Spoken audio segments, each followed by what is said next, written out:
Hello, boys and girls. Last week we read the first book of the Magic Treehouse series, and it was Dinosaurs Before Dark.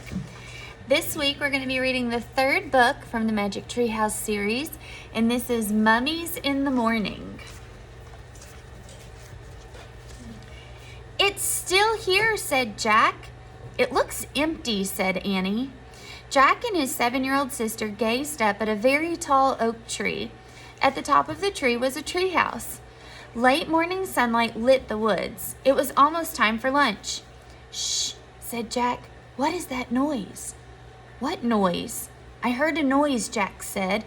He looked around. It sounded like someone coughing. There's a picture of the treehouse. "I didn't hear anything," said Annie. "Come on, let's go up." She grabbed onto the rope ladder and started climbing. Jack tiptoed over to a clump of bushes. He pushed aside a small branch. "Hello," he said. "Anybody there?" There was no answer.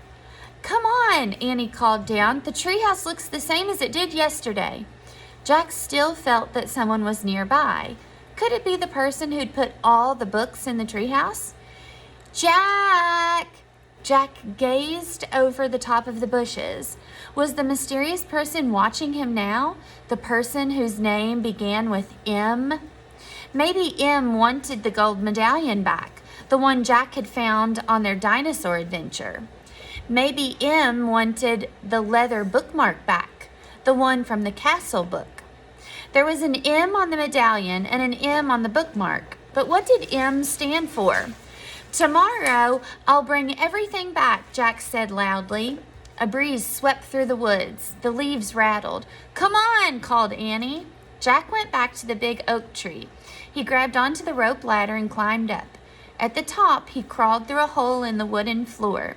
He tossed down his backpack and pushed his glasses into place. Which book is it going to be today?" said Annie.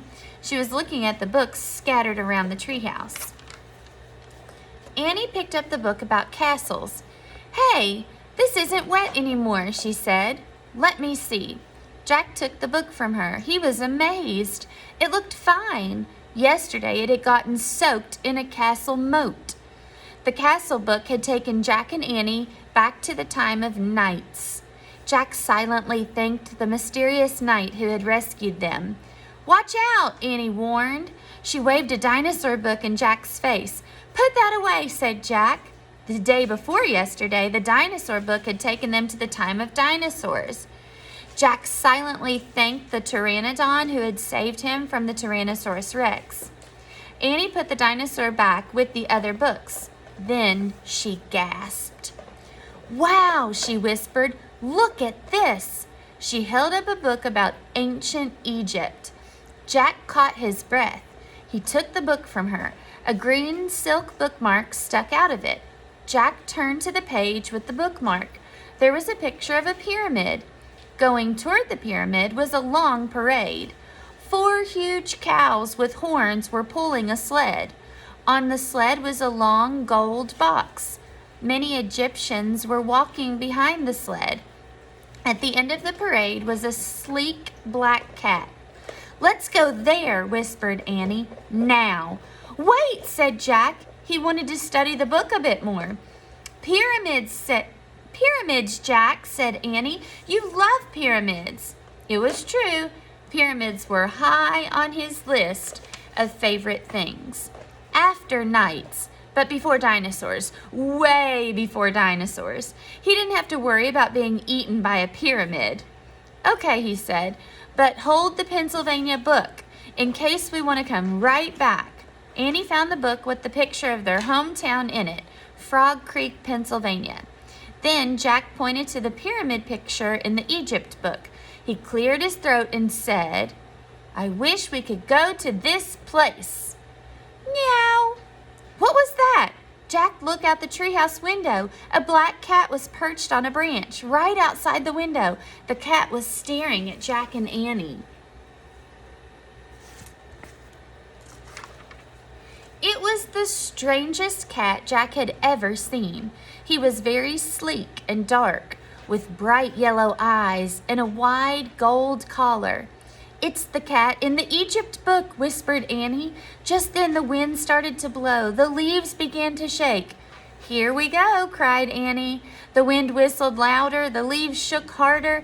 Jack closed his eyes as the treehouse started to spin. It spun faster and faster and faster. Suddenly, everything was still. Absolutely still. Not a sound, not a whisper. Jack opened his eyes. Hot, bright sunlight nearly blinded him. Meow. Jack and Annie looked out the window. The treehouse was perched on top of a palm tree. The tree stood with other palm trees. A patch of green surrounded by a sandy desert. Meow. Jack and Annie looked down. The black cat was sitting at the base of the tree. His yellow eyes were staring up at Jack and Annie. "Hi," Annie shouted. "Shh," said Jack. "Someone might hear you." "In the middle of the desert," said Annie. The black cat stood and began walking around the tree. "Come back," Annie called. She leaned out the window to see where the cat was going. "Oh, wow," she said. "Look, Jack." Jack leaned forward and looked down. The cat was running away from the palm trees toward a giant pyramid in the desert.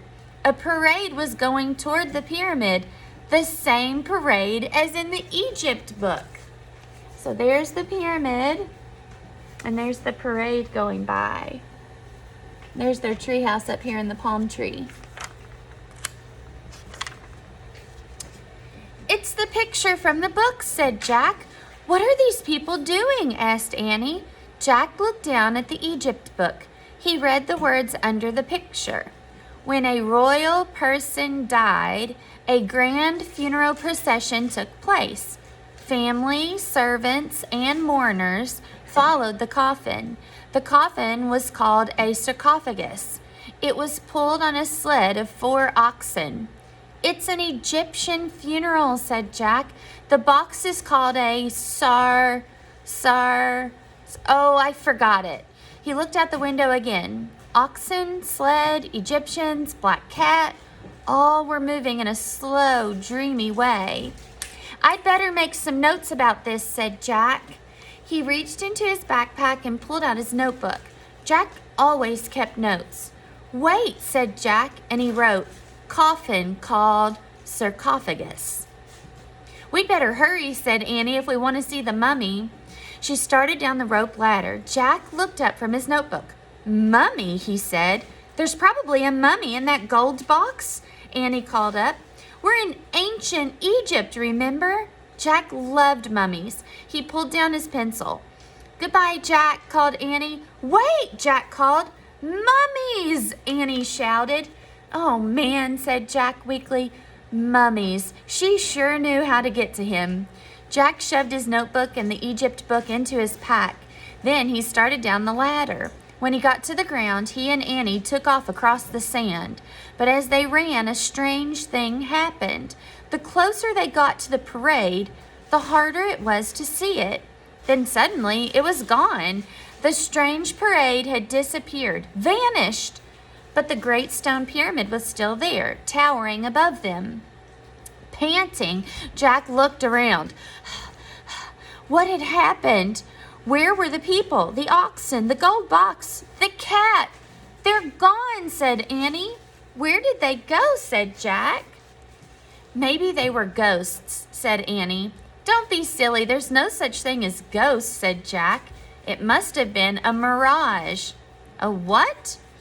"Mirage. It happens in the desert all the time," said Jack. "It looks like something's there, but it just turns out to be the sunlight reflecting through heat."